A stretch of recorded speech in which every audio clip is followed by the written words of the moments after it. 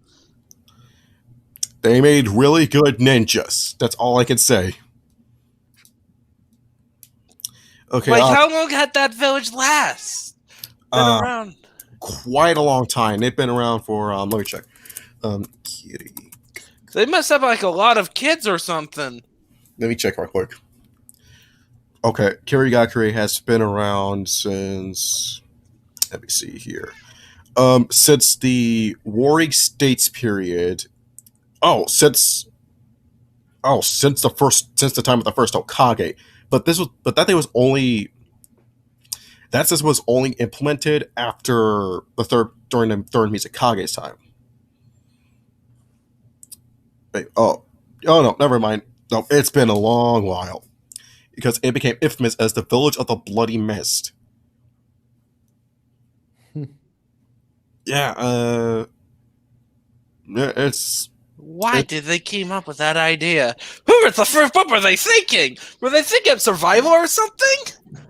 They were thinking of making really, really strong, really, really, really long one. So, it's been a long while. Let me see here. Kirigakure Academy.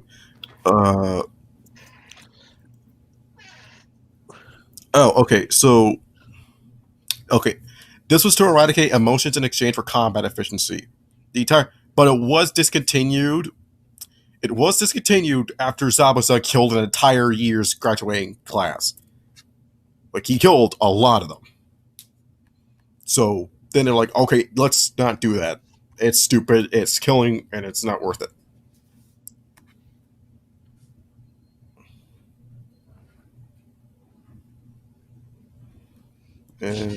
Ooh, Space Junkins got angry. Space what? Space Junk on Dunn's Discord. Oh, really? Where? Streamy said topic suggestions. Okay, let me check real quick. Stream topic suggestions. Where are you? Here you are. Okay, yep. I see that. Okay. A giant summoned steadily, but because of its size, makes it hard to keep an eye on its groups of smaller foes. Only someone carried mounted soldiers who could protect its blind spots for it, but it only works from someone that's with a giant toad. I don't see how any mounted soldier can stay on while the toad hops around, much less aim.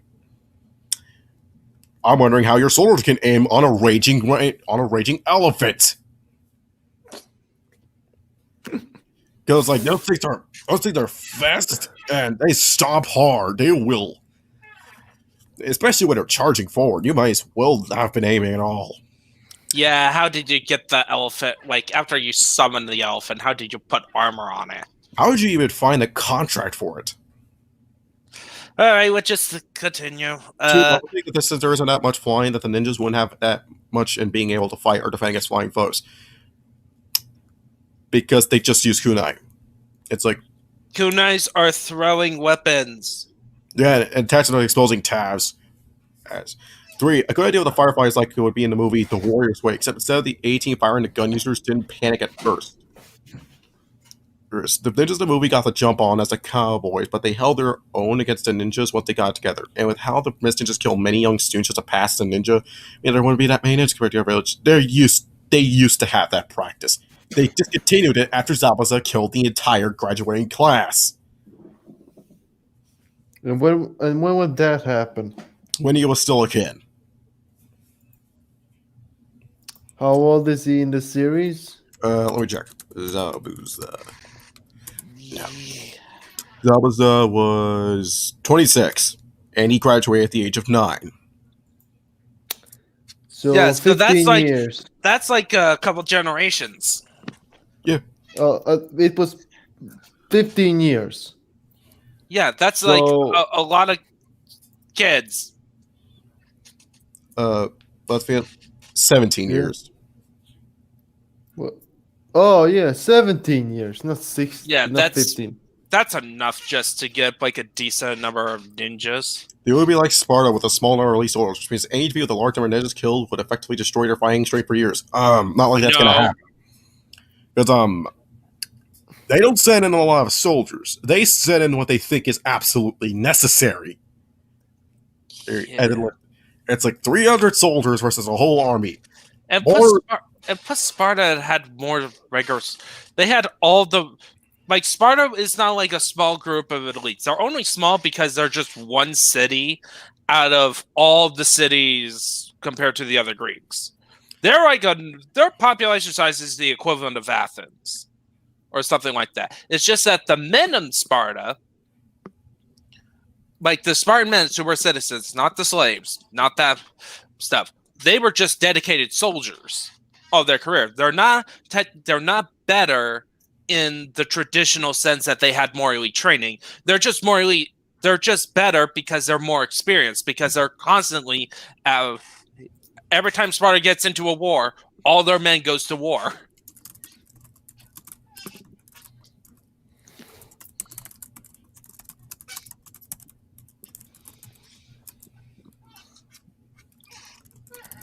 It's like having a ninja village dedicated all their might to making great ninjas.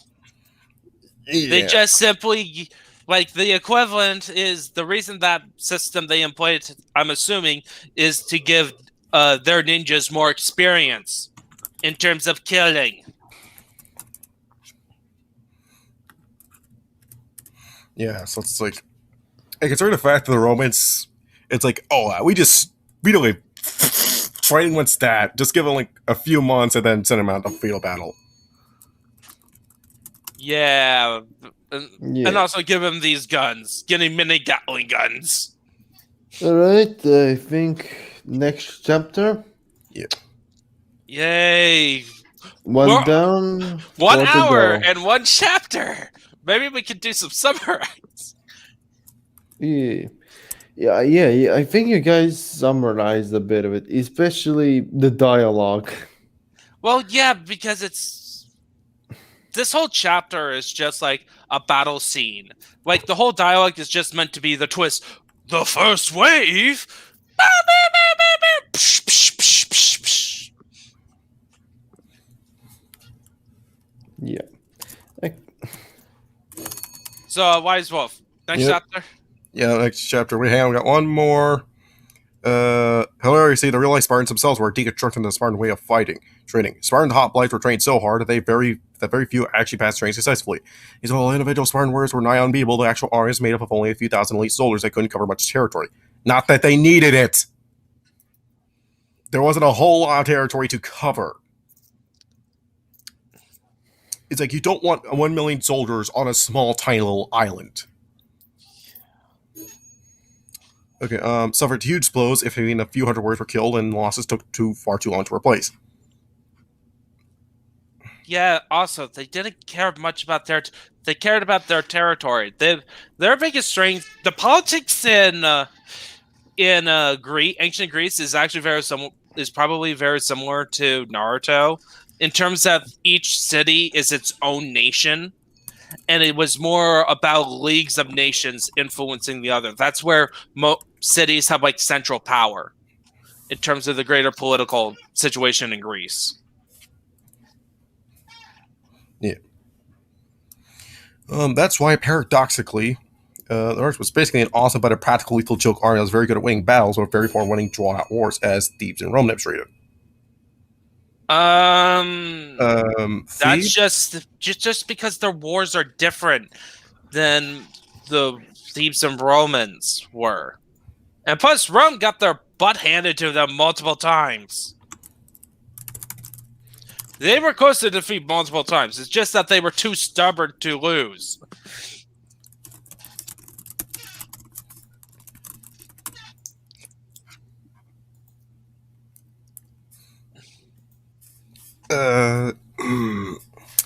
That's why they'll explain why paradoxically Sparta got involved in very few major wars. Most of Spartans' military actions were putting down slave revolts. They had a lot of slaves, and occasionally beating the crap out of local villages, meaning slaves. The only way the Spartans could maintain their warrior wave was made only by the slaves doing all the work to support them. Though they had plenty of craftsmen and tradesmen. Like, yes, they had slaves, but who didn't have slaves? Yes, and also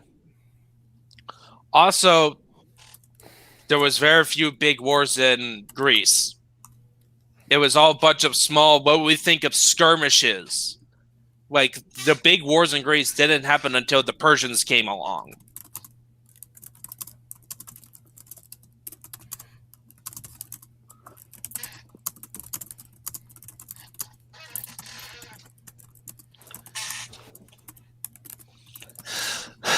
Military training was more an ideal in Sparta rather than practical application.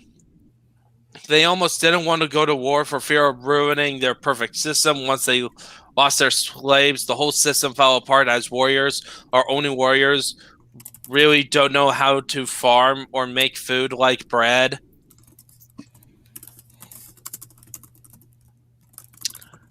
Thank you for insulting our men and women. Because you're basically saying warriors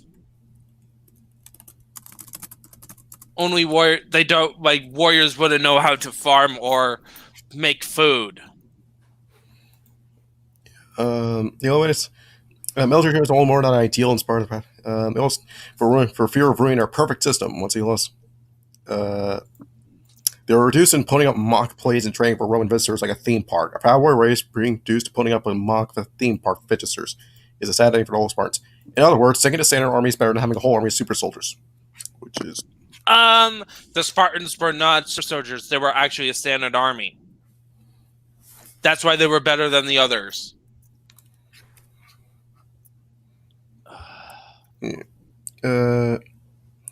Because there's a reason why special force training is separate, which is okay as long as there's no standard army comes alone. What the frick? Because there's a reason why special forces training is separated from standard army training. The ninjas are technically the standard army. They do have spec ops. It's called the Anbu. Oh my goodness, this guy doesn't.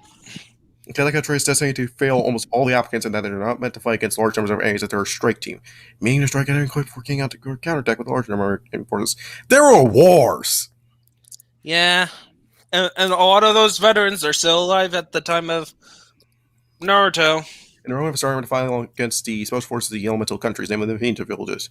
Those have their own ninjas to fight with them. The main flaw in ninja warfare is that special forces with special forces, like an ecosystem that's isolated, it works still something from the outside, throws out the balance.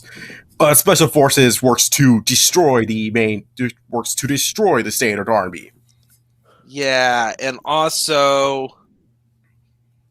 you try to point out the flaws of the system by giving Romans way more power.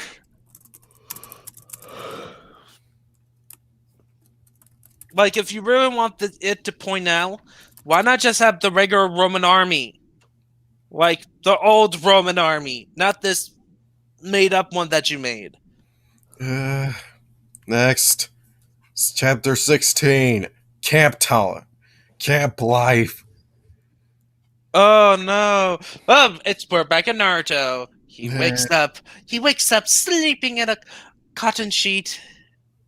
Oh, he's with the Romans. Oh yeah, I remember. He's under their custody. Yeah. Oh, this is stupid. But they are getting that alimony. I refuse to pay it to them. I need to grab on that note, I need to grab a clip. I need to grab a couple clips from Bury the Guilt. Also, Treasure Planet. True. Yeah, Ninja, have you ever listened to Bury the Guilt? No. Oh, it's what that meme, Bury the Child Support, but actually made it to a song. A guy went out of his way to do a full cover of it, and it's hilarious. It's 2/3 of that song is making fun of Virgil not really being there for Nero, and then there's that one little bit that actually is pretty accurate to Virgil as a character, mostly appealing to his inferiority complex. Yeah, okay, so the camp was as a fire lighted. Well, it took by the roads about 10 minutes. Yeah, the roads exact. We're just at this point. I think it's just better if we just read, and once we get into some awful crap, we'll just go in normal speed. Okay, since there's an author notes here, I'm going to read this. Right here. He's been studying the Empire, wanting to learn more about the place that's going to be his new home. Thanks to the peace between all the major powers and stalemates, Rome has grown economically with the trade and exports. Who are their opponents? Yeah, who are they trading with? Yeah, and also, what are like you? It's a big empire. There's got to be some internal tension. It's like you can't. There's no such thing as a perfect empire. There's no such thing as the perfect system. There is no such thing as the perfect kingdom. Yeah, it's like it makes. Like only the most efficient. Well, like I'm pretty sure, like with that big of an empire, like there's got to be some strife. Like something's going wrong, especially since they're not expanding. Like, And what are they exporting actually? yeah, what do they have? All the other nations don't have military weaponry like the Romans do. It's like what does Rome produce exactly? It's like if you're going to trade exports, why not go over to basic fundamentals? It's like Jesus Christ. Naruto building a country makes more sense here because at least they go a bit deeper into what exactly it is that they export. I wonder if this person ever played a Civilization game or a 4X style game. Or even it's like Or even Rome Total War. That gives you some important things about, focusing on just weaponry is not going to go so well. It's gonna stab you essentially. Like, part of the core gameplay, you have to keep the people somewhat happy. Or you could do or in our cases, you could just torch the entire world down to the ground. You can torch as much as you want, try to torch, but you end up having to occupy them and refill them with people, especially if you want to get stronger units. And hence why I say we just loot the places and then occupy them for ourselves. Well, yeah. Well, even then, you still have to replace all the people you kill. Or enslaved. Like, really, the best option is enslaving people. And so you play Dark Elf. No, I play Romans. You know, honestly, I would rather see Dark Elf and Warhammer Fantasy invade the Naruto world. That would be funny. That would be fun. Yeah, because like as fricked up as the Dark Elves are, it's Warhammer. At least I expect the Warhammer faction to be overpowered. Yeah, but even then, like, there's a series of YouTube videos that some of my friends watch called Star Wars versus Warhammer 40k, and apparently it's done actually pretty well. Where it isn't just Warhammer 40k steamrolling the Star Wars characters; it's actually showing, they have weaknesses that you can exploit. Yeah, but there's a reason why a lot of the times if you really look at it, they can 9 out. It's like a lot of the time Warhammer faction will absolutely steamroll any other faction because they're in a setting, because they came from a setting where they essentially like built a freaking mass off weaponry. But there are weaknesses. In fact, I read a Warhammer Fantasy crossover fic with Gate once, and it's like the Empire, man, they initially steamroll the opposing empire, but then the problems start becoming clear. First off, the Empire man is pretty much the Holy Roman Empire, but management is 10 times worse. Yeah, that's like compared, like if you went to put the Warhammer, any of the Warhammer stuff, and put like just standard sci-fi or fantasy universe, I'm pretty sure like you will see the problems of each of those empires pretty quick. That these empires can only be the way they are in the Warhammer universes, much like in the other sci-fi universes. Yeah, it's like the Imperial Man got a lot of guns, got a lot of talk, but the problem is their administrative and their logistics department is a fuck cluster. And also, they have a nasty habit, and because of the Inquisition and the Ecclesiarchy, they have a nasty habit of just killing their own guys. And also, their fanaticism, they have like their special units always ends up just charging in the front of enemy lines. That it's only better that they're best for defense and offense. Because as soon as they say, hey, go take that position, they're just going to go straight up charging, not using any tactics whatsoever. Yeah, that's the Imperial. That's the guards' tactics. Charge at them and just use your bodies. like, it's like, And then honestly, you got like all the Dark Eldar, where it's like, yeah, the only way they can exist is by or they're just like a raiding empire. They can't really expand or anything. Yeah, but it's like they're lawful evil because they need to do these awful acts just to keep going, just to survive. As soon as you just simply stop them from doing it, they're gone. And then it's the fact like the Eldar as a race are already declining.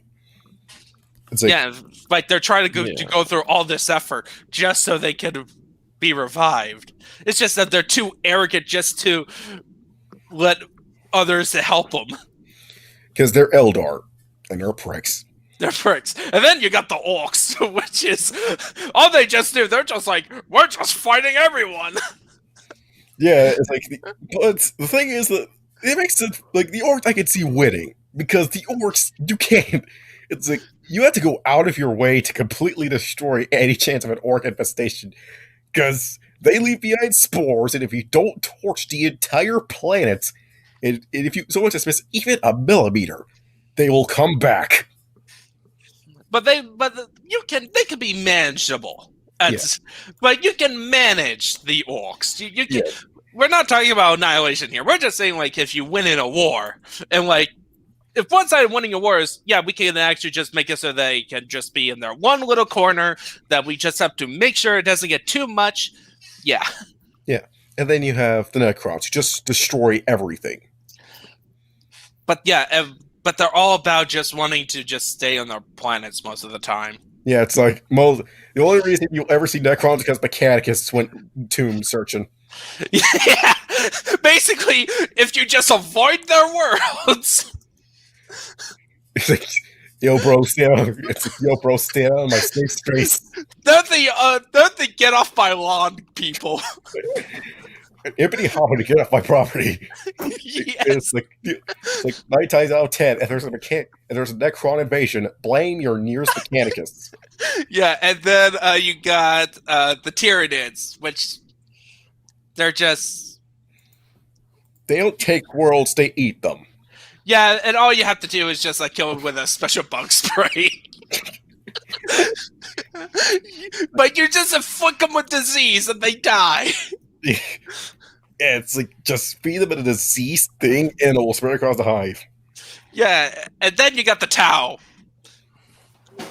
Tau's gone, period. Like, the Tau... the thing about the Tau is that you can at least ask them to join you and, like, they can be reasoned with. They're the least insane of all the empires in 40k. All you just have to do is just avoid the ethereals. Yeah. Avoid the ethereals and put on a special gas mask or whatever way to prevent you from getting mind controlled by their stupid philosophy. Yeah, so it's just essentially Tau are the least insane, but they're still insane. Yeah, they're the most reasonable people. Like in a universe full of insanity, they're pretty much the only things that have just a modicum of reasonability. Yeah, unless 40k kind of retcons them to be even more sane. Like, okay, if so many people in the Empire, ideas and technology freely flowed. Doubt. You don't want all the ideas to start flowing. Then in the last reading we did, mentioning that if any idea somewhere against the Empire, we get rid of it. Yeah, it was like, that's a bit contradictory, don't you think? That's a little... So he's winning the propaganda. It's like, now listen here. We allow your ideas, as long as they don't conflict with our ideals. Freedom of the slaves? No. We're not going to free slaves, even though we'll just throw women in battle. Yeah. Yeah, we're progressive, but we're not doing slave. We're not fine with freeing the slaves. Yeah, so let's go in. The Empire is actively seeking out anyone who has the seed to become a great person. Like in Civilization, you could be a great person. Just do one thing and then sit on your ass for the rest of your life.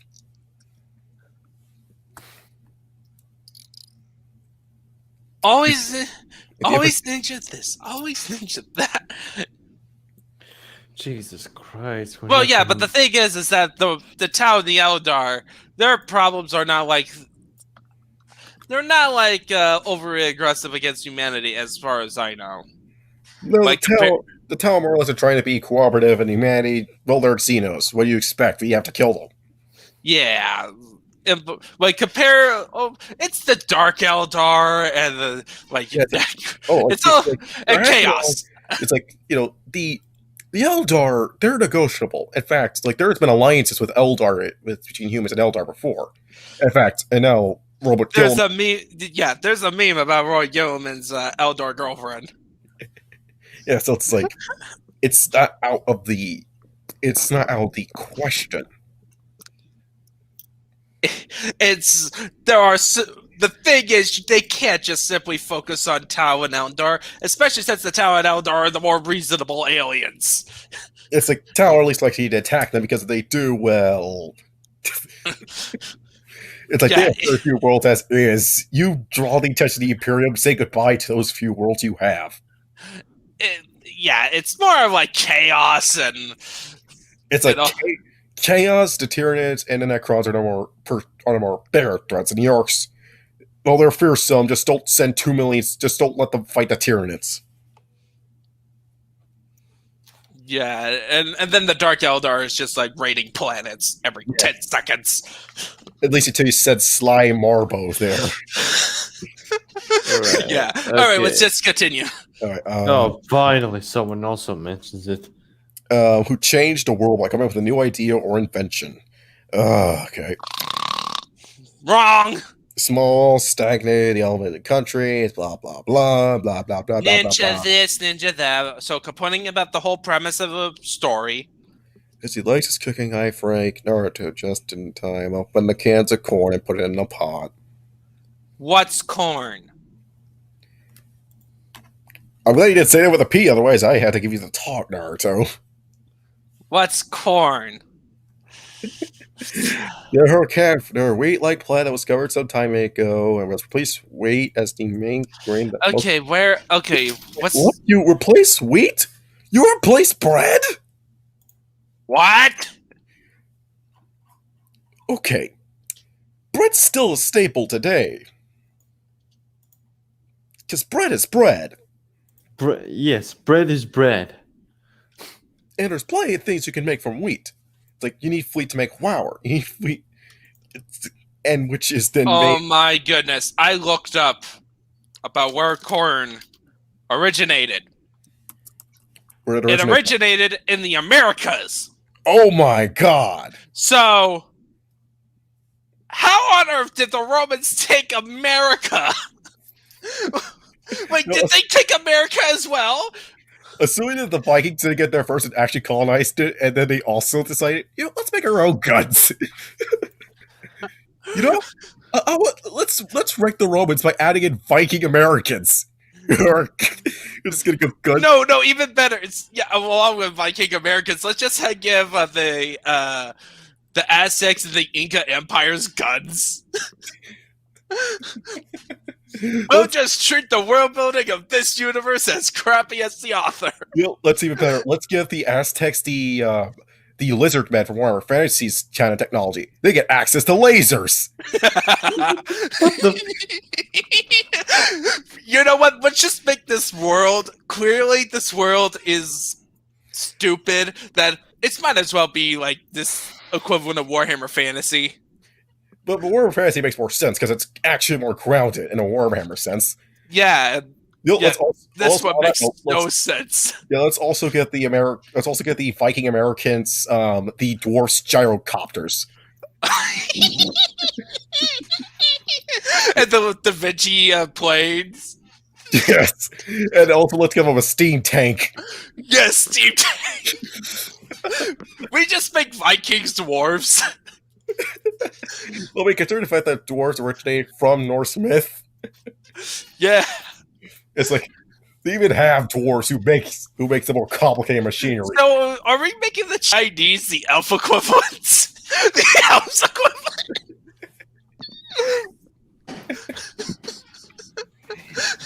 Okay. You know, we're having a lot more fun talking about this made-up world of where how Earth, this stupid world building this comes from, and I just want to write a story where, yeah, this is our world building. We're just taking this fanfic idea, and this is part of the world building. It's a stupid world, and we follow the adventures of a guy named Halligan. And it's like, first the Romans come, and then next thing you know, the Vikings came. This time and they're from America, and they also carry with us lots And of. they have the American flag, and they're like, patriotic. It's like it's the American flag that's kind of Norse looking. So it's like instead of 50 stars, that's 50 rooms. And then these Norse guys are actually Christians too. So they have priests. So they're all speaking in the King James. And it's like, let's go on a raid, yeah, freedom, man. Freedom and to spread the good news.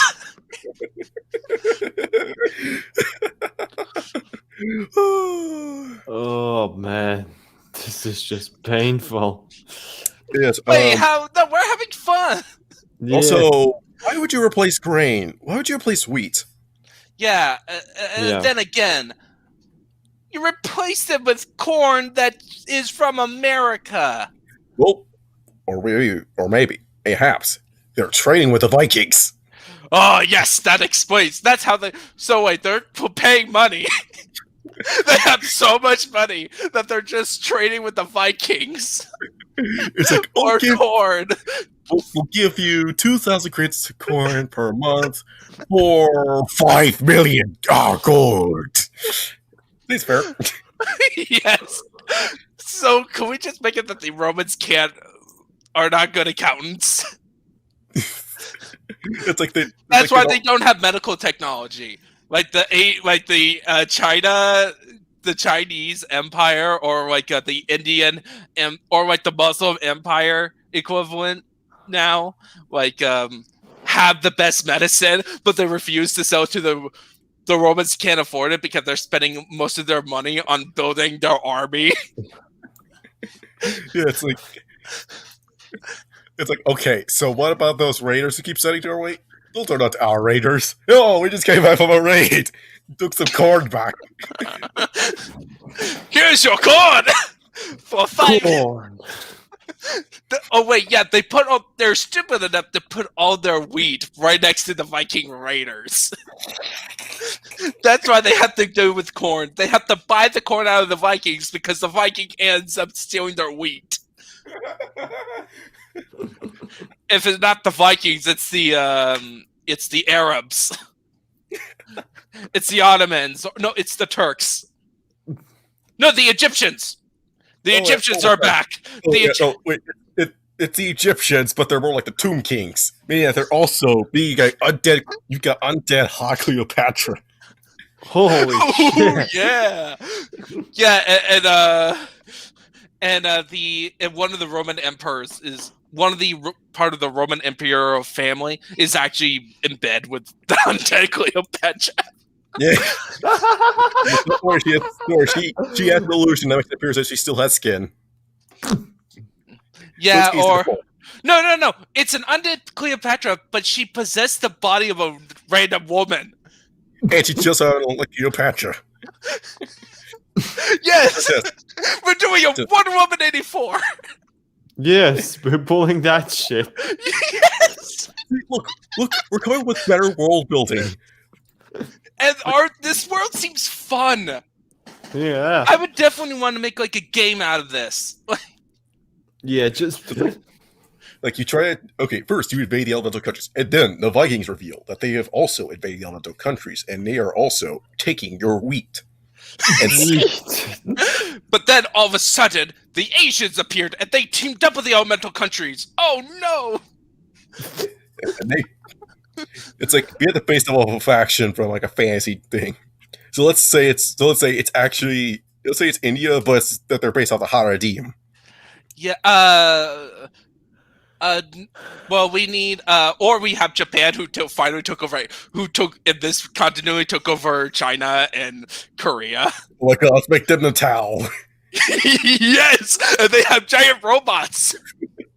Of course. Oh, like Red Alert 3. Yeah, yeah, but their giant robots are only driven by female pilots. That's Infinite Stratos. Except for special robots that are driven by guys, by young teenage boys. All the pilots have to be high schoolers. No, Ninja. Yeah, like every anime ever. Yeah, Ninja. That part about the mechs being driven by girls, that's literally Infinite Stratos. Yeah, but also that's also Cross-Edge. That's like a common trope. Yeah. Yeah, we're just like making the Asian faction totally Japan. And they are the ones who team up with the elemental countries because of course they did. Yeah, the Cleopatra declares war on the Vikings and then she raises her pyramid, which then turns into an orbital satellite. No, it's a Stargate. It transforms into a Stargate. In context, the Egyptian from Mars.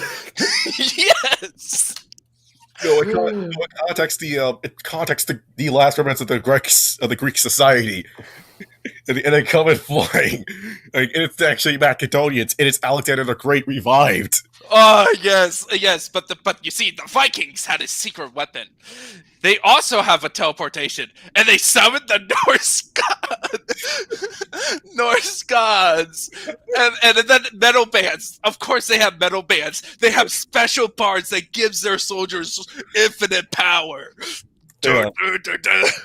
And of course, their strongest band is called the Sabaton. Yeah. Feels It's like Sabaton leads their entire armies by singing about it. Yeah, that's their leaders. They're all metal bands. Their generals are metal bands. And also, the Vikings, their main allies are of course the Japanese folks, the Asian armies. Why? Because they really love giant robots. Because they're also Americans. Yeah. Look, imagine how fun that would be. Like, now I'm just like, I don't care about these Romans anymore. These Romans are not bad. We just send them in this crazy universe that's all about where if this was an anime, the song would be, "This is just fun. We're just doing stupid fun." Yeah, it's like space Greeks on Mars, or you got Cleopatra reincarnated, leading an army of undead, and having an army both regular living soldiers and then the undead. And then the zoos are there. Of course, zoos are around. The zoos are awesome, and they're like the traditional barbarian faction where they're just using standard weaponry. It's just they're so awesome that they can take out these crazy powerful armies. The Hara team who are just essentially the Indians. And they're great and they're like the money makers. Yeah, it's like, we'll give you our elephants for, say, 20 billion gold. It's like they have to be like super stingy Forex AI. They demand half your treasury just for one resource. And they're all about peace, of course. Peace. They're all about peace because money. Yeah. And then like Americans. And who, as you suggested, are led by metal bands. And then the South Americans have something cool about them too. Like they're like basically we just make it. And then the Australians, it's total apocalypse zone there.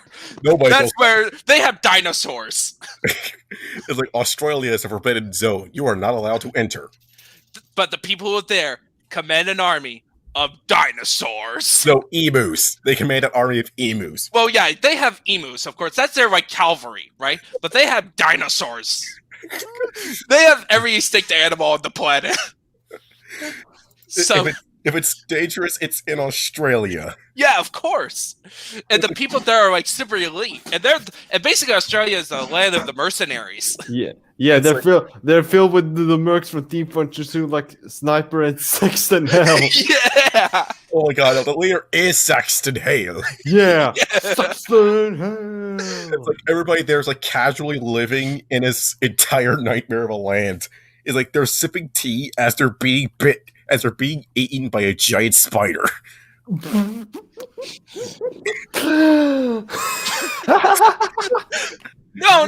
they're not getting bitten. They're just like sipping tea as like new immigrants who decides to be there because it's ultimate freedom. It's like a anarcho-capitalist society. It's and also that's where pirates live too. Of course, Oceania is where pirates roam too. Yarg! And they're sky pirates. Oh yeah, they're sky pirates. They have airships and everything. Yeah. Yar har diddly dee. And of course, Japan is where they make anime. Yeah, Anime is still around, and Romans are the ones who invent the internet. But but it got transported to Japan. Yeah. And of course, because of a bad business deal. That or India. Ninja, Bent Ninja. Yeah. The leader of this entire the leader of this nation is none other than Hirohiko Araki, the immortal. Yes. They also have special units that can summon their stands. And then, for Mexico, the leaders are the Pillarmen. The Pillarmen are in Mexico. Ay. And sorry, Nias, have a good night. I hope you had a bunch of laughs for us. Yeah, they look like the Pillarmen, the leaders of South America. Yeah. Mexico is just... We need to figure out Mexico, though. We'll figure No, Mexico is just part of South America. Yeah. It's a big empire. Yeah, Or, like, we can make more empires, whatever. But it's... Anyway, it's all about having fun. Yeah, it's like... They can't declare war to South Americans because they play this very loud techno music.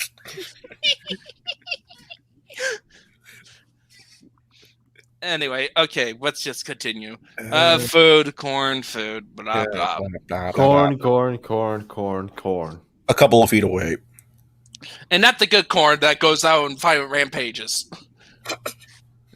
The good corn as in the food, not the corn as in armies, as in chaos. Corn fights. Corn, milk for the milk god. A couple of feet away. Isn't me? Couple feet away. Like they're right there. Yeah. Did it really need a transition? Not really. Not really. This should have been its own scene. The camp is going to become a base of operations for the army in the Land of Fire. Soldiers are all working around the clock to build a fort. They already cut some trees down and built a rough wood wall around the camp. So they basically declared war? It's like, did they get approved for a military base? Are they declaring war? I thought that they're on good terms with the Fire Lord. Okay, with Fire Lord Ozai. Log cabins instead of tents. Mist fall into shock and awe. I really hope Aang shows up in this and kicks the Romans' butts. He just casually enters the Avatar state and... Yeah, this is older Aang. This is Aang after the show. Oh boy, Hong Kong is just straight up Avatar world. Oh yeah. Yeah, Hong Kong. They're not part of China because China is a-hole. Well, China is now a wasteland. No, China is basically the Earth Kingdom. Yeah, they're just the Earth Kingdom because literally bossing say you could just look at it and say that's literally Beijing. They're technically under Japan's control. Like Japan, they don't want to fight. China thinks they're independent, but they're not. They're owned by Japan. Yeah, they don't want to face their giant high school mechas. Yeah, they prefer censoring their own stuff. That's why they never talk about the mechas. Otherwise, the people would riot and say, "Can we join Japan?"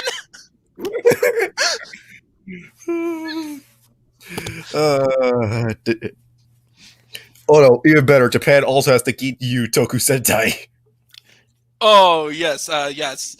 Go Satentai, go Satentai. My God, that song is catchy. Yeah, and of course, there's aliens in this world, right?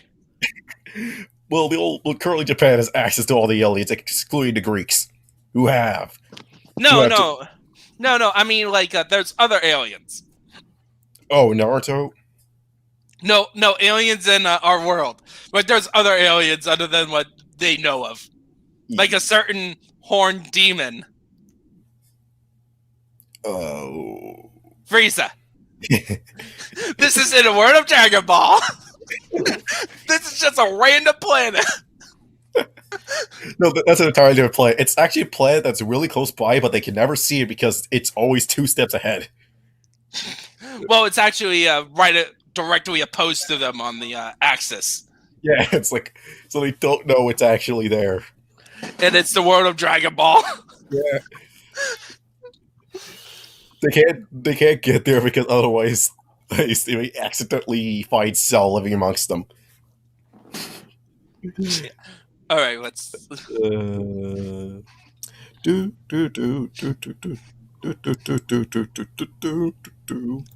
So it's just them talking. Any new information here? Sure about how breeding programs are used to rebuild clans like Naruto. Kill many, leaving only a few child ninjas. So are they planning just to take all these kids? Are they basically doing the Akatsuki plan? They're just gonna take these tail beasts out of them, not knowing the fact that it's gonna kill them because that's part of the lore. Ruining the tail beast by Jinchuriki will kill the Jinchuriki as a result.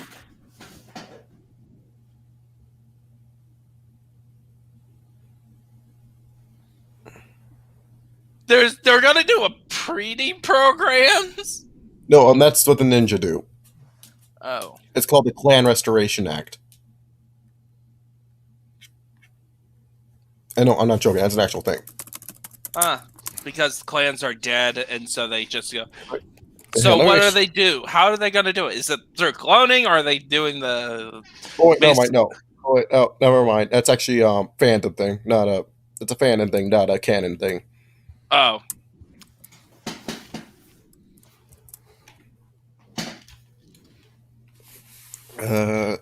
What's wrong? Okay, Justy. He just wants to see his grandson. His godson. Shasti is acting like the mother now in this divorce? No, you can't see your child. I have full custody. What the fuck is going on? I like how we're not even getting into detail of the dialogue and stuff. We're just. Yeah, I don't care anymore. I don't care about reading dialogue. Oh god, I want to get this shit over. Okay, but the Romans always on the lookout for someone who has a spark to become a great person, who have new ideas or a version to change the world. The Romans are very fast sometimes for looking at others. It doesn't matter what sex, race, or fate they follow, or fate. Fate? It's faith, you. They follow, or just what they could do is what matters. Maybe the Romans are very hard to search for a great person, but they also are opposed to you if you just happen to have any ideas that conflict with the system, or have a faith that will conflict with the system. Yeah, as established in the previous reading. Frank is like, no! Don't compare the chef! No! Don't bring in Total Drama on Island! Chef is amazing. Frank what? Not. He wishes he was Chef. If mind you, Chef's a nice person, but... How? He's only... And plus, why are we adding some important character lore in the author's notes? Like Batman, Sandra Kane, the third Batgirl with some mental problems because we're trained from the hell from a young age. Well, Damian Wayne was trained the same way because he was treated as a prince, spoiled, rotten, able to do whatever he wants. Damian does stuff for a minute called tyke bombs. Oh god, this Damian Wayne. Yeah, tyke bombs is a trope. So what? Are they basically saying that's what they've been doing for ninjas? No, that's not what they do. They still nurture them. They raise them like children.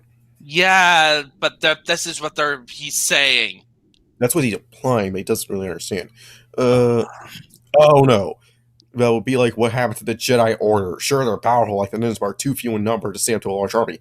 Because they're not supposed to be fighting. They're keepers of the peace. They're diplomats And first. plus warriors. one, and basically the equivalent of a Jedi is a space marine in terms of power level. Yeah, but most of the time they're space monks. Yeah, they're space monks, but in terms of power level, in terms of battle, they're like the equivalent of one space marine. They're pretty powerful on their own. Like for most armies, most armies, like it only takes about 3 Jedi to complete a mission. Oh, 3 Jedis and like a battalion of soldiers to complete a mission. It's just that, like, you know, much like Space Marines, the more guys you throw on them and the more bullets, you're gonna take them down. Yeah, it's like the common soldier is expendable, a space marine is not. It's like that's actually something admirable about the Guard. They're aware they're expendable, but yet they still throw themselves at threats because they're expendable, but a chaos space marine is not. Yeah, but, okay. Why is always the third, whatever it's called, the longest? They take too long to train and breed. So what ninjas do have nerves for now, if they were to say lost 500 guys during battle, would make a huge generating force, and could easily replace their fallen. Yes, because you made them that way. And but you're excluding the fact that these are Romans alone. It's alone like on an island. There is no supply line established yet, so as this man played Hearts of Iron. Yeah, and no, he has not. This guy clearly has not been playing 4X games. He doesn't know the basics of, like, yeah, you have a big army, you have a couple big armies into a territory, but without a supply line, without a base of operations to build your troops, it's gonna die. Wait, he's either that or the RTS games he's playing is like those, like StarCraft. Like they're Command and Conquer and StarCraft sort of things, where you build your base out of the small thing, where everything is more abstract, and they're all fun. I am not saying that it's wrong, right? They're fun games, but they abstract a lot of things. By the way, it's all about a battle. By the time the story has come out, here's what the following games that have come out beforehand of Total War games. Games starting, like, going from Shogun Total War in 2000 to Medieval Total War, Rome Total War, Spartan Total War, Rome Total War, Alexander, Medieval 2 Total War, or Empire Total War, Napoleon Total War Shogun 2, and Total War Shogun 2 Fall of the Samurai. Oh, by the time this fanfic was written? Yeah. Like, my goodness, it's that late? Like, here, let me check. Let me see here. Okay. This thing was written on, March 29th, 2013. That means, is it eligible? Yeah, Shogun. Yeah, Shogun Total War 2 was made. Okay. Yeah. Oh my god, that thing is just barely, it's like... It's the latest hotness. Yeah. Total War Shogun 2 was out. Yeah, that's the thing. It's like... And that's what was a very popular game. People like that one. Like, as soon as... It's only when, like, Rome Total War 2 came out, that's when people are, like, a little bit more iffy on the Total War series and becomes more, like, individual games. Yeah, because, like... And it's, like, the quality, like the quality of games, like, shifts. Yeah. Sometimes you get, like, games like Total War Warhammer, then you get games like Total War Saga, Thrones of Britannia. I do actually want to try that one, so at some day. Thrones of Britannia? Yeah. Oh yeah, I've seen gameplay of it. It's actually pretty interesting. Yeah, I'm assuming it's not as great as, like, I love Rome Total War. Rome Total War is my jam. It's... Oh yeah, well certainly. It's not as great as that, but you may actually like it, since I think it's more like depending upon taste. Because all your major settlements can be defended. Your minor settlements have no garrison. you can only have like a limited number of generals, and you have a loyalty system, you got a birth system, everything. But you also have to manage. There's also the fact that it's that your armies, they aren't instantly recruited; they are mustered. Okay. Yeah, so it's like you can't really do that same tactic where you drop a unit that has casualties and then just hire a new one. No, every unit matters, and it'll take a while for them to muster.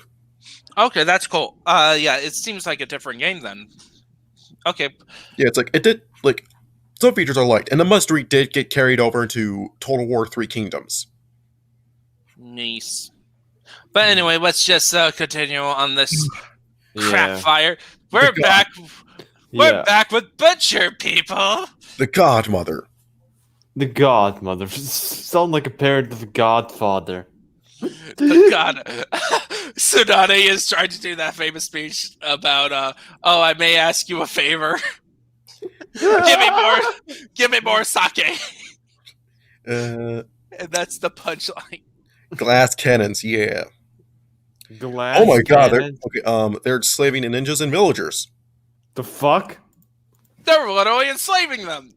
Great for God. your reputations. I hate reputations. I think they're the worst. And once the second wave comes, they'll be sold to the Empire. And to slavery, of course. The second Oh wave. my goodness! Like, yeah, good job. This is totally good. It's like are you trying to if you're trying to establish the Romans aren't the good guys, well, good luck. Well, it's doing a job of establishing them as evil. It's like, okay, let me explain something here. The first wave, second wave BS is what I have a problem with. It's that the first wave is not the strongest. The first wave is usually a reconnaissance force, scouting out and then determining threat levels. The second wave is technically the invasion force, and every other wave afterwards is to support the main wave.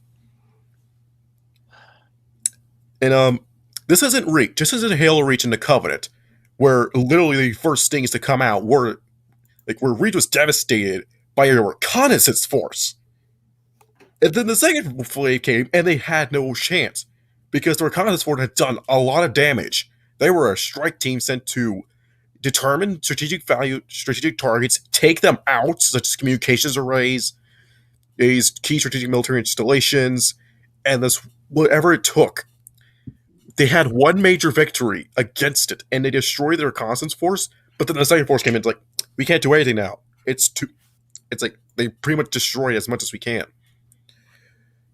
So it's like, and then Reach fell within 5 days because it's like they held off against the reconnaissance force. So then the second wave arrived and destroyed every chance they had at even remotely surviving. Like, even when the reinforcements came, it was just not enough. Reach fell.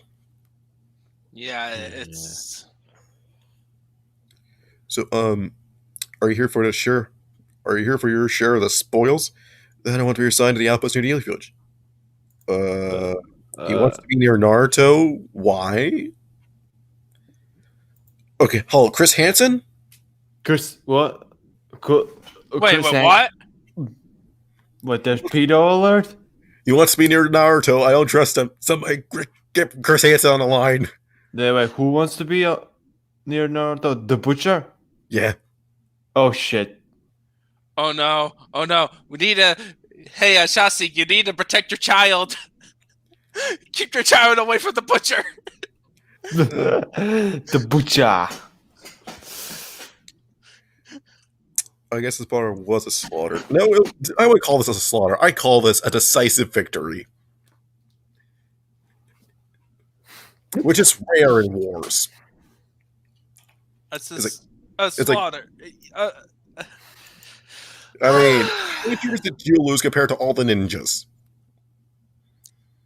It's like, if we're going on a Total War's grading system of what counts as a slaughter, I'd say what you just achieved was decisive victory. You know, they're running. Like, you pretty much destroyed them all. And you're enslaving them. Yeah. It's not a quick war, but a war that can last years.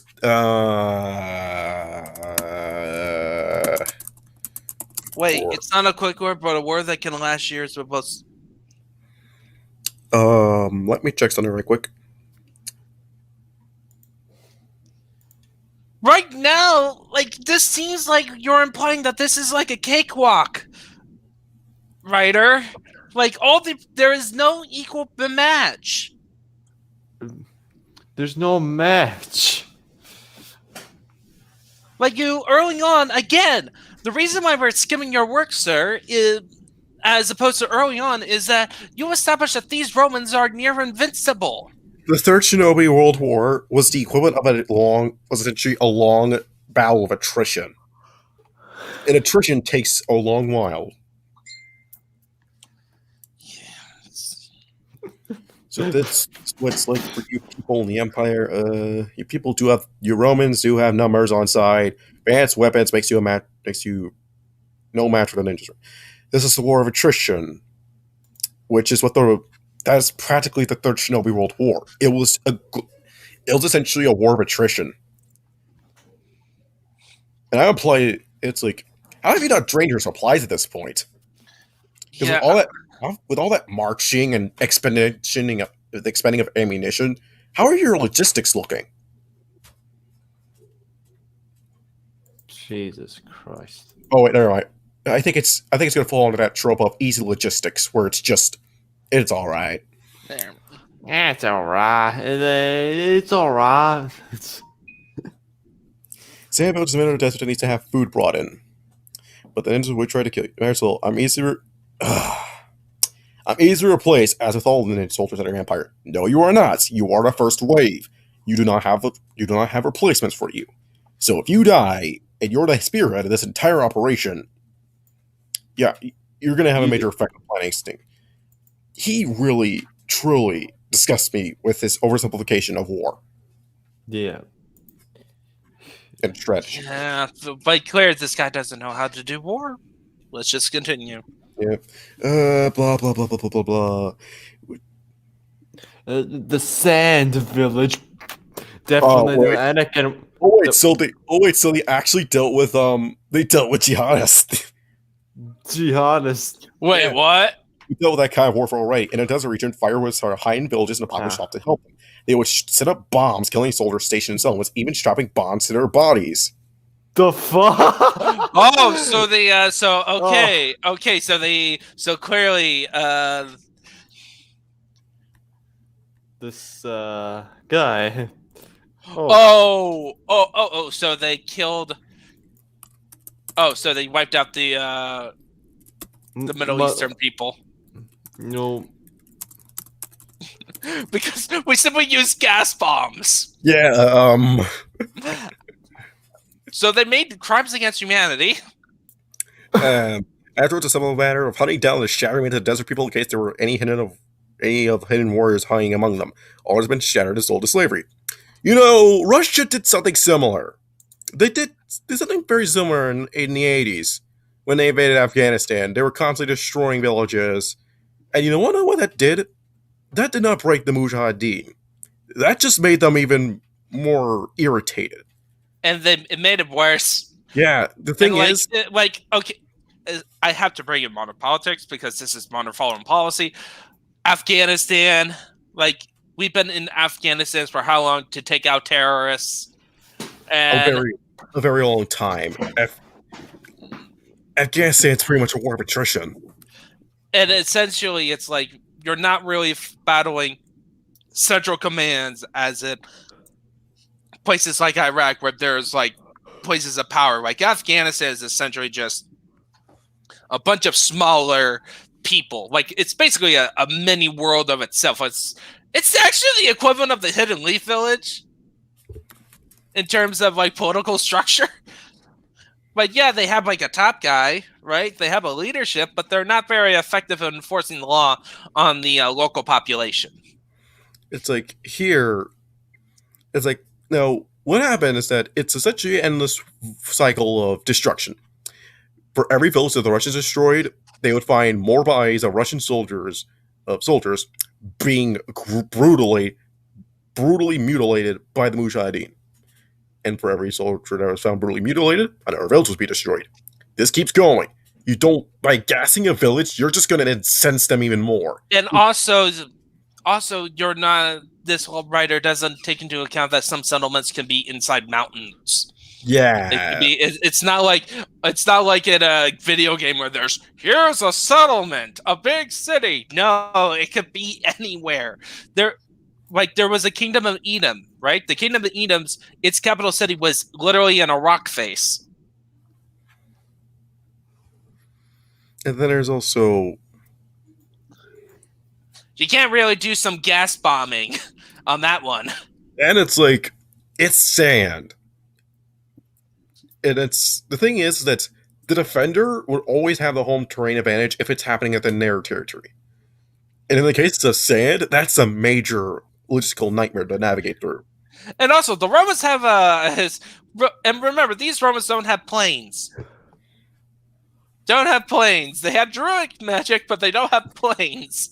So, and we're kind of infamous on land battles in dealing with people who fight in the sand. It's a desert. It's home to a lot of dangerous creatures. And also the Parthians. The way they had to travel in those deserts was with guides. And guess what? If you take them off, They'll leave you behind in the sand. they'll just draw you into the worst route possible. And you can't really simply kill them, otherwise you're in the middle of a desert. And there's also the fact that due to the lack of water, like major water sources, your water is even more important. Okay, so clearly this guy doesn't know. Whatever. Let's just continue. And especially now they're in a world where there's magic ninjas. Oh, hey, look. Hey, look, Ninja. Where? He's a fan. Drake is a fan of the Lewd Occupy tactic. Oh my goodness. What? We can bring in more people to replace the lost people. Did you say something like that? Did you just say something like that in relation to Total War? Yeah, that you can do. The best tactic is to enslave populations, because it's not so much about that local settlement. It's more of your other settlements in the empire to help them grow, so they can become stronger. And it also keeps the people who are there happy. Yeah. That you enslave. That is oh, good, we're not. Because if you just straight up occupy them, you have to do low taxes, at the start, just to kind of calm them down. And it depends on your commander, because some commanders can end up being not great at management. Yeah. All right, let's just. Which is why I'm not fighting on the losing side. Whatever. Roman camp. Fire. Bad snore. Fire crossbow. Because No, is it firing? Oh, no, he watches fire the crossbow. Train in firearms, so they're teaching him how to use a crossbow first. Why is they're training Naruto in the Roman way? We have a problem with we have a problem with your child soldiers, also Romans. Let's train Naruto in the ways of firearms. Yeah, let's give Naruto training instead of simply shipping him to be taken up with papers. So why isn't this part of the journey of Naruto is just walking back? Naruto and a group of Romans walking to their base, that village of the waves. Focus on that element instead of, hey, we're just gonna hang out here. Oh, and here's Tsunade. Oh no, more custody battle chicanery. Yeah. Oh. Can we just?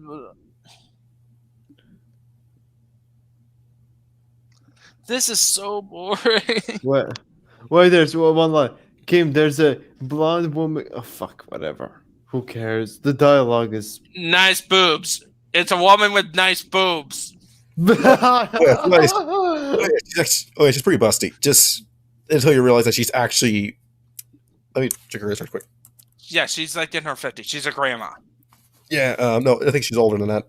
Oh, wait, she is in her 50s. So she's just a MILF. older than a MILF. Whatever. Let's just Yeah, get. She's Gil. she's using a very powerful technique to make her appear way younger than she actually is. Like, she looks like she's in her 20s, and you would be deceived in thinking that she was actually 20. Apparently, with her, we never get to see what she looks like without her without the technique off. But all it's applied to be that she's very wrinkly.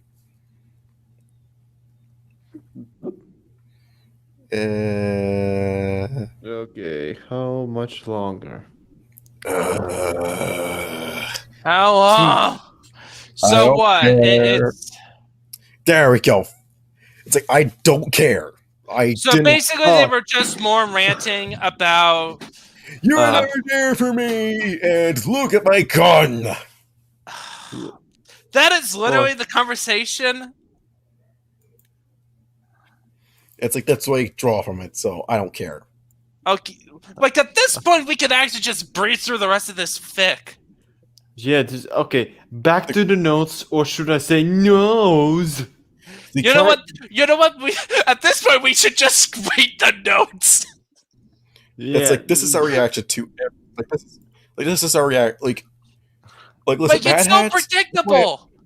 this is what I have to say about you. He's not just a regular moron. He's the product of the greatest minds of a generation, working together with the express purpose of building the dumbest moron who ever lived. Like this is what I'm gonna. This is my opinion of his writing so far, of our reading. Is like, next you will do, your next chapter will be this. It's like, what is going to be the chapter? Oh, the Romans taking out another hidden village. Naruto custody battle. Or the Romans are awesome. It's one of those 3 chapters. Yeah. That's literally the fic. Okay, let's see here. The current number of ninjas to combine villages in the Ace Mana arc is 80,000, but the Romans, with their greater numbers and population drop on, can lose that many. Each ninja takes years of training and breeding to make a ninja, while the Romans don't need breeding or years of training. Every single commissioned officer in history would like to have a war with you. Yes. Like, every soldier within history would like to have a war with you. You don't need a lot of training to learn how to be a guard. But you need a lot of it to be a soldier, because it's more than just aim and shoot. It's not only gun training, it's PT training, mental training, and it's a lot more than that.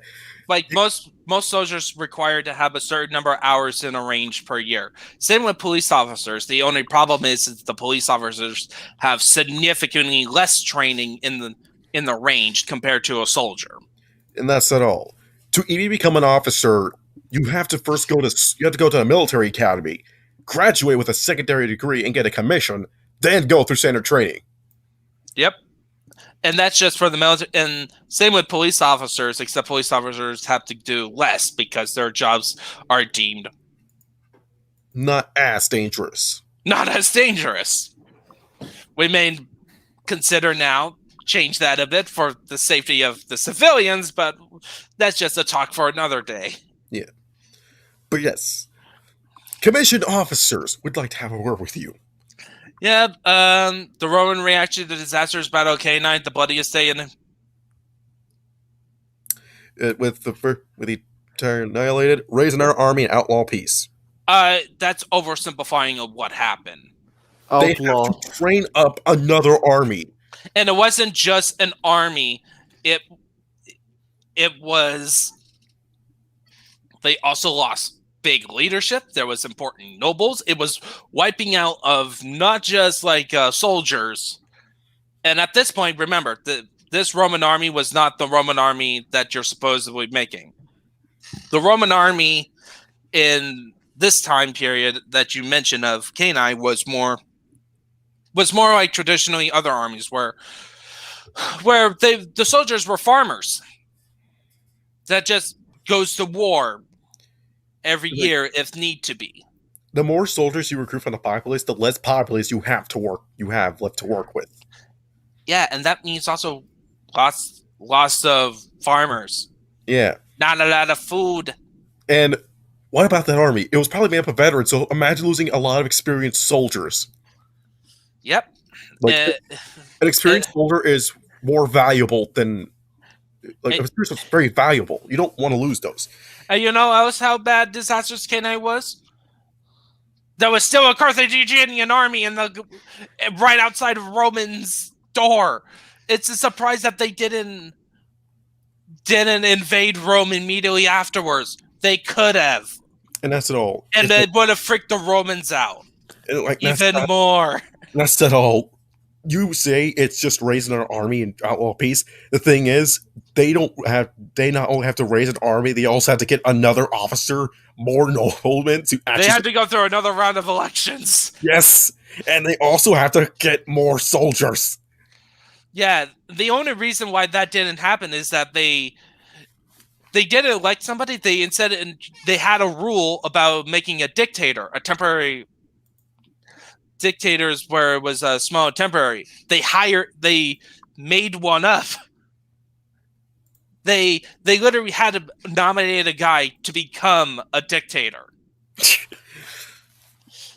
And you know what his strategy was for most of the time? Just standing right next to the Carthaginian army, basically blocking him from doing any more damage. The Romans are willing to kill off all the native populace if they prove to be more trouble than they're worth. They don't try to win hearts and minds, but they eat. Really? What was the point of the wave? It's like you have to literally What about wave? Isn't that like a major taxing on resources? You have to literally build a village from the ground up. You have to repair buildings that are pretty much crap. You have to and also wasn't this whole part of the negotiations? Okay, but here's the thing: if word gets out that you're killing the populace, you're gonna enslaving them. Yeah, more people are gonna be willing to fight you. Guess which type of warrior is best for rebels? Civilians, and also ninjas. So yeah, it's like your answer is essentially make the populace angry. Because if you kill the entire populace, if you slaughter an entire village, you will make people want to fight you even more. This is actually something that Valkyria Chronicles covered, or where it's like it only stokes them more to it just motivates them more to fight because they're slaughtering innocents. And also, like, it's virtually like any story made by Japan that focused on war. That's usually one of the points they bring out. Is like, yeah, we remember you guys for being complete jerks to us, killing all innocent people. Or I am motivated against this nation because they killed somebody I loved in front of my eyes. They also shot my dog. No, that's in the West. It's like if you torture, that's a lot of points. It's like slaughter a whole village. That village will be avenged. Yeah, in Japanese media, wipe out an entire village. There's gonna be one guy who's gonna do a crazy plot to just kill you and everyone you love. It's like that's like a main focus point of a lot of horror stories. It's like you slaughter a whole people, everybody will dislike that. Or the ghost will come and haunt you. Because remember, we're dealing with magic here. As much. This is really the author's notes. All right, let's just. Or they're the only ones that they refuse to work with the Romans, they would lose their reason to fight. But if you slaughter the people to if you slaughter the people to kill the ninjas, you're going to make the people angry. And you're giving more support to the ninjas, making more ninjas. Yeah, and that's it all. The local populace may be more incensed to do more. Basically, you just say, oh, they can't hide anymore because they will end up dying on that. Have you ever heard of the tale of Japanese warriors who remained in their post even years Yeah. after the war was over. Yeah, I know that story. Can you please enlighten me? Okay, so essentially the Japanese had this code. The soldiers are trained that only when their commanding officer tells them to surrender, they will surrender. So there's been a couple cases where in islands there's these isolated soldiers who have been fighting World War II for years, even after World War II ended, and raiding on the local population. Ouch. And in one case, as part of the program to draw them out, once they realized them, they had to bring out the old commander out of retirement just so they can give the order. Officer. Stand down. It's literally that. And then, so they've been living in this world, like in this wartime world, back in World War II era, and they're popping up, and it's the 70s and 80s. Yeah, So just imagine that with a whole nation of people who are trained to hide in shadows. you killed the populace. And plus, all they have to do, you just have to kill big commanders. The Roman command structure is not very flexible at times. And just saying, well, we can just replace them. No, you can't. Kill every single commander that comes in. Kill enough of them, and they'll just give up. Yeah, and otherwise, and then it's like, oh yeah, well, we could just wipe out the local populations to replace them. Yeah, guess what? The colonizers could join the ninjas too. Once they realize what's going on. Yeah, and it's like soldiers have like mind you, soldiers have a compass. They're human beings, so if you tell them slaughter this entire group of civilians, chances are they're gonna shoot you. Well, unless you heavily at some point they will break. Some will break and join the rebellion. And if a Pacific commander didn't, now you got a big army. Yeah, so it's like, it's like there have been reports of Imperial defectors to the rebellion. And guess what that's gonna do back home? Especially if you have a radio. Somebody brings in a recording. Yeah, so and playing it over the public radio. So if you're saying that's not likely in this made-up empire, never underestimate human ingenuity and the insanity, the guts people can do. Like, honestly, like, when it comes to handling war, and especially when it comes down to what you can commit in a war, a soldier that's essentially lost his moral compass is the equivalent of a murderer, in a way. Mm-hmm. If you don't know, if you don't really know what terrifies you or what really irritates you or what horrifies you, like if you're not afraid to commit heinous acts, you're capable of doing anything. Like, that's what's terrifying. A trained killer. Yeah, these are 40K Romans. So it's like, you sullied your hand with filthy parchment of heresy. How do you bleed? Too late, heretic. Boom. You dare! You teach your men to read. It comes on. No, it's like, you teach your men to read Faust, Commissar. How dare you? You hurt. You filthy out of the pile. Heretic. Maybe I should read a page. So sorry, did you? Oh no, you're a heretic.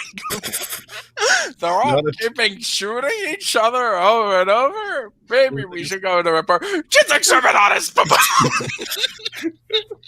It's like, yeah. The 40K leadership structure is better than these Roman military structures, because their leadership structure is essentially, if I don't kill you first. Number 3, it gets better. Number 3, go down. Does anyone know any effects where Naruto learned to pass reality reacts like a normal person? It's not like a fiction where everything is forgiven at the drop of a hat. But the Romans do have the means to fight the tail beast, but only if they have to, as they learn from fighting back their own demons, the cost involved in fighting them. Next chapter, 2 more. No, I'm just saying, drop a hat. Isn't that the whole show, whole manga? Oh, Orochimaru's in here. Yeah. Orochimaru was wondering whether he should continue his plan to make Konoha. There are too many unknown factors. So now it's only appearing now in the last channel. Now, but the gun made it so that even if the ninja's at that level, Yang Shanhei would still kill him. Blah, blah, blah, blah, blah. Even though he's weird. Yeah, Orochimaru's technically immortal, in a way, in a sense. Like, if you try and kill him, he'll pop in another body. It's like he sheds his skin like a snake, and it's horrifying. And then he Orochimaru, blend wait. his body with Sasuke's. Wait, Orochimaru. Is that the one that was voiced by Steve Blum in the English Yeah. dub? I think so. The snake. Oh, awesome. That's finished. So, according to this thing, if they were these wrong, there'll be a slaughter as well, especially if they have to butcher on their side, because many know anxious. Well, but doesn't the butcher commit like final acts? Why did Wait. Orochimaru was thinking of joining the Romans. Oh no! No, why? Oh Oh wait, no. He's looking forward to his advantage, so he can get his hands on their technology, then take it for himself. no! Oh, Yeah, like that- any other decent person. So he's basically the same one. A metal body. That is such an advantage over flesh and blood. Okay, Mechanicus. Yes, Mechanicus. Named Mocha. That's what they're here to learn more about the Romans for our Lord. She's also there to make sure to leap doesn't try anything else to learn. She read out loud. So no, is she a spy? No, she's the Fire Lord's aide. Okay. Hey. And then there's Frank the Druid. Oh, thanks. You mean Frank the Druid? Sorry, Frank the Druid.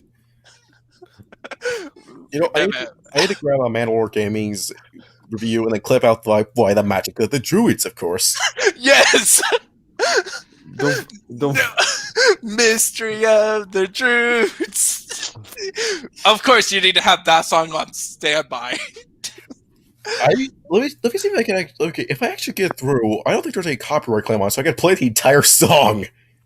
Yeah, it is an original song. Yeah.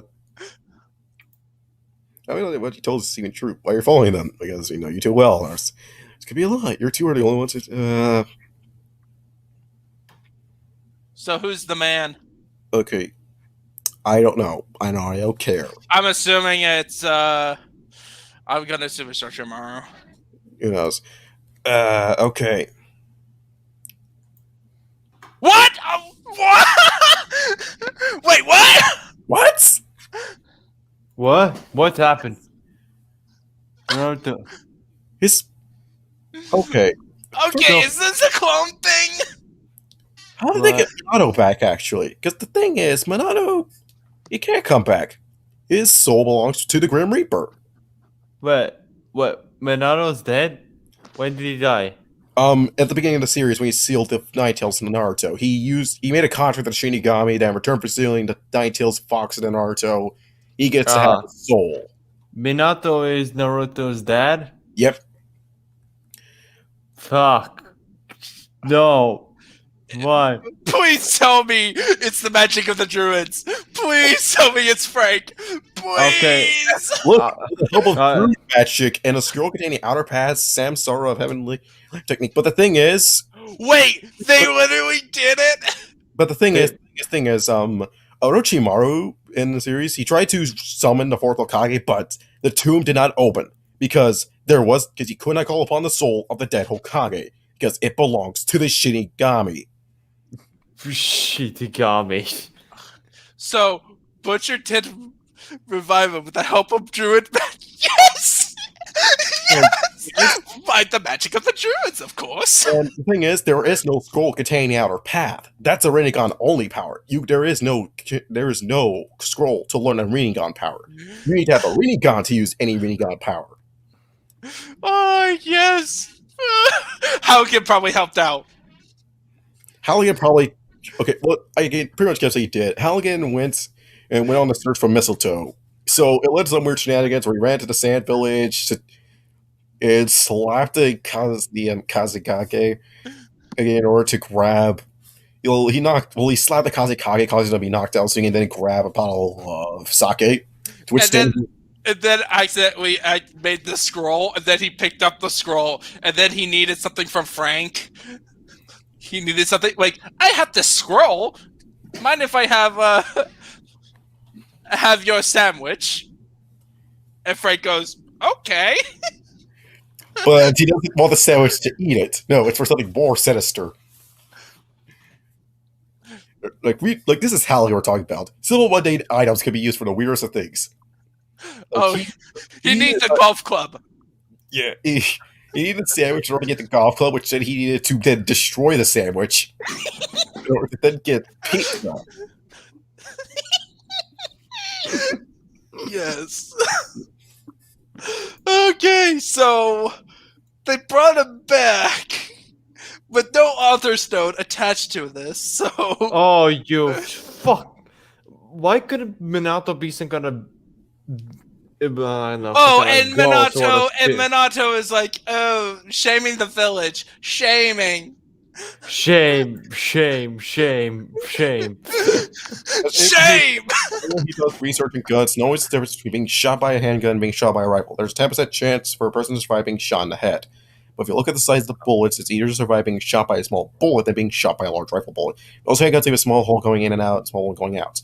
Well, rifle leaves a small hole going in and a large hole going out. I have done my homework and seen documentaries that they show with ballistic dummies the kind of damage a rifle bullet does to the human body. And the high power rifles usually make a head split open like a melon. Like how JFK said it was split open in pieces when he was shot with a rifle. I don't care how strong a ninja is or how could ninja survive damage like that. Even if they could survive, they'd be brain damage. So people stop telling me how hard it is to get a headshot. It is very hard to get a headshot because it's hit in training. A soldier's taught to shoot center of mass. Yeah, like they're assuming like what are these? Is he assuming that everything is like a video game where it's easy to get headshots? It's easier to get headshots than it is in real life. Okay, that kind of explains why most of the time the zombie movies, the makers don't suck at shooting zombies in the head because they're slow. Yeah, it's like it makes sense in the case of zombies because they're slow, but humans tend to duck for cover. Yeah, and they wear helmets. Yeah. And remember, these ninjas also wear helmets. It's like, and they're fast, so good luck trying to go for the head. Alright, so... Well, they were supposed to be fast, but then they were... Alright, what's point 2? Point 2. The Roman Army is like the modern U.S. Army, where even if you kill the highest ranking general, each one from private to general are replaceable, for they have a clear leadership, so if the ranking officers kill the next officer.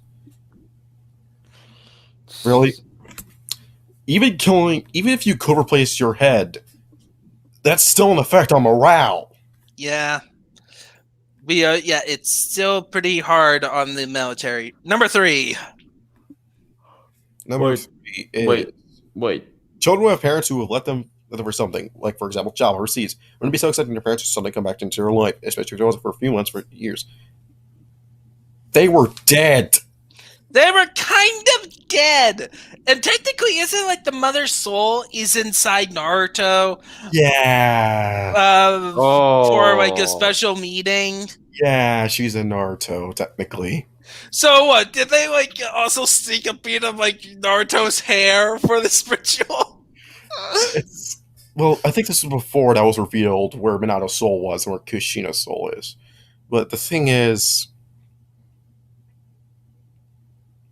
it's like, yeah, like you don't think the child, like don't we think the soldier, like you don't think the parent of the soldier who left for their child wants to come back and actually bond with them? And it's like, so you're gonna, it's like, Minato and Kushina are a bit busy being dead. Yeah, a little bit of being, the mom, Kushina is in Naruto helping him control the beasts. And the dad is hanging out in the afterlife. Hanging out with the Grim Reaper. Final chapter. Doing Grim Reaper things. Smoking that death kush. Oh, hard truth. Okay, what's the hard truth? They're not dead? They're dead? They're Oh, of course, we're gonna shame Jaira and Sonata. what? Of course. Shame on your Oh. mentors. Shame! Shame! That's it. Yes. It's not on you. It's not on your cow. Okay. Wait. Folder containing medical files on. What the fuck? Hang on. Hearing modern language, modern like sentences like these just seem off. Minato was too busy kind of grieving because, like, Minato Kushida also hit her kind of hard. So, on top of having lost her lover, her younger brother, she's also lost essentially the two people that she was close with. So, Who's grieving? Tsunade was grieving for the entire. Oh, yeah. Like, Tsunade's pretty much been in a cycle of grief, where first she lost her lover, then she lost her younger brother. Well, first she lost her younger brother, then she lost her lover, then she lost Minato Kushina. Now she's 10. It's like she was kind of heavily grieving in a state of heavy grief. And Jiraiya had responsibilities that took him away from raising a child.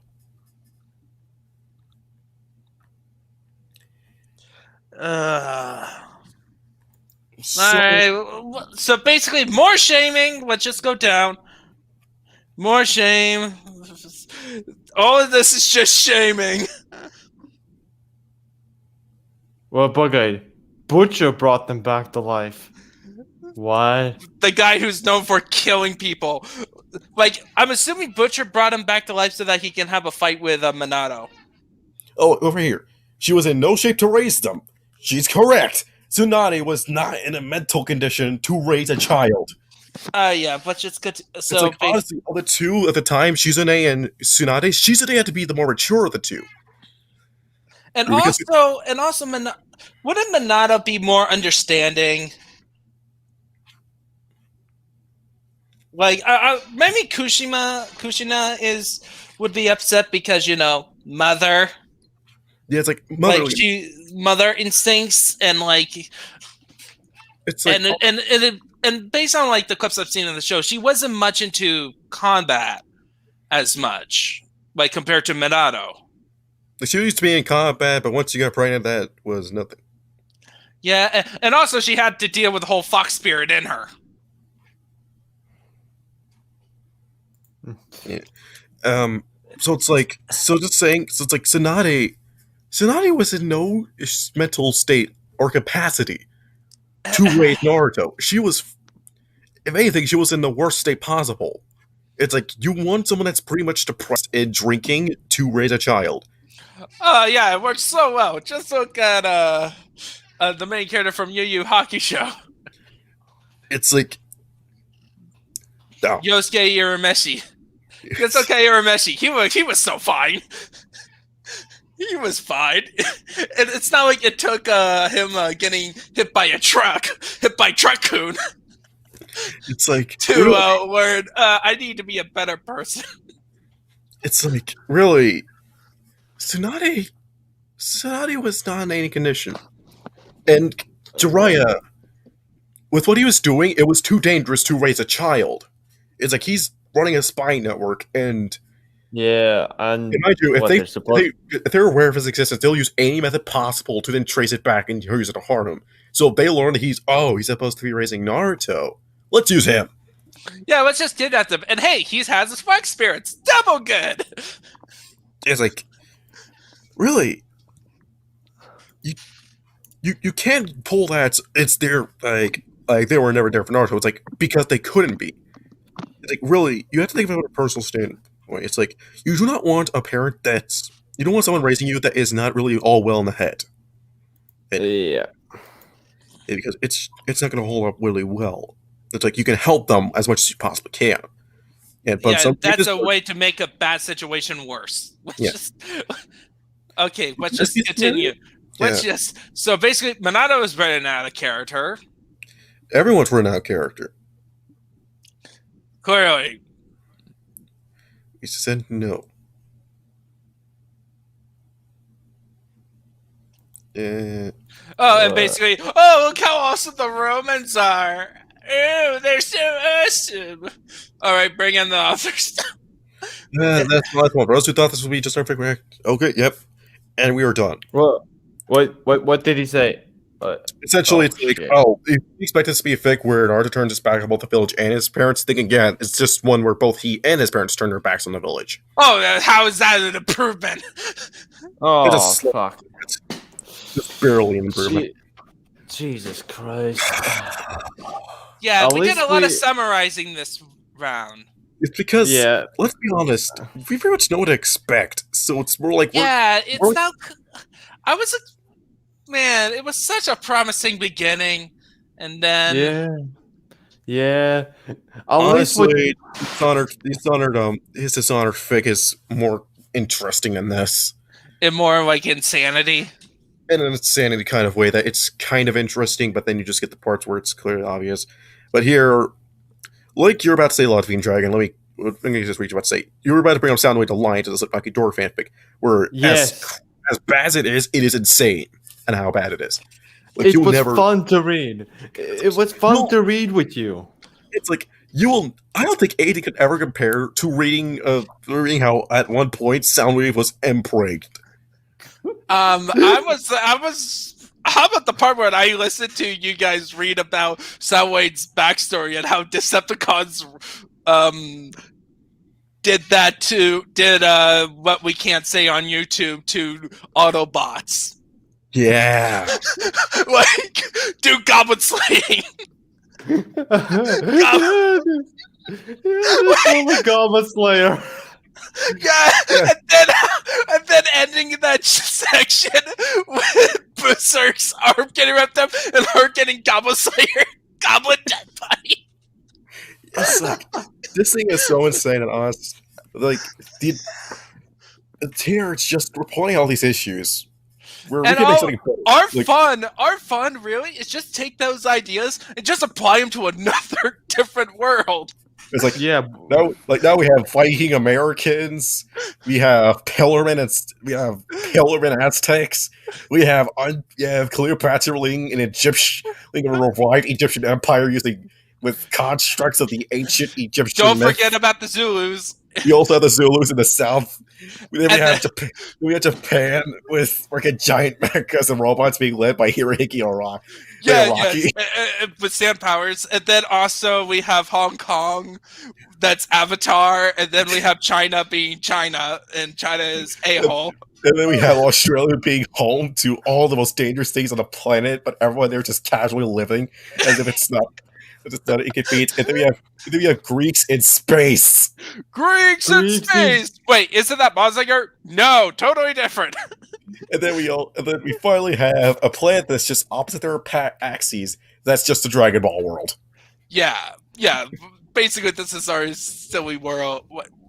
I would actually want to write us to actually just do streams of like actual world build this and just have this as an RPG setting. Yeah. And just do a whole campaign of like, Yeah, we're gonna have our own EFAP lore. yes, our special. We're actually, little do we know, we are actually from different realms.